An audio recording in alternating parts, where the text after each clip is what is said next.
সাহিত্যাচাৰ্য অতুল চন্দ্ৰ হাজৰিকা। জন্ম 9 ছেপ্টেম্বৰ 1903 চন। পিতৃ ৰমাকান্ত হাজৰিকা, মাতৃ নিৰুপমা হাজৰিকা। 1928 চনত কটন কলেজৰ পৰা স্নাতক ডিগ্ৰী লাভ।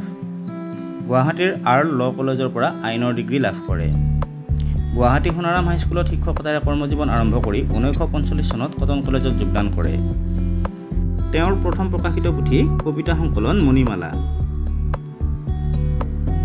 তেখেতৰ আন প্ৰকাশিত পুথিসমূহৰ ভিতৰত দীপালী, বেউলা, পাঞ্চজন্য, তপোবন, কনৌজ কুঁৱৰী, কথা কীৰ্তন, কথা দশম, নীলাচৰাই, এণ্ডাৰছনৰ সাধু, মঞ্চলেখা আদি উল্লেখযোগ্য। 1959 চনত অসম সাহিত্য সভাৰ সভাপতি পদত অধিষ্ঠিত হৈছিল। অসমৰ নাট্য জগতৰ ইতিহাস বিষয়ৰ সুবৃহৎ গ্ৰন্থ মঞ্চলেখাৰ বাবে 1969 চনত সাহিত্য অকাডেমী বঁটা লাভ কৰে। 1971 চনত পদ্মশ্ৰী সন্মানেৰে বিভূষিত আৰু 1982 চনত সাহিত্যাচাৰ্য উপাধি লাভ কৰে। মৃত্যু 7 জুন 1986 চন।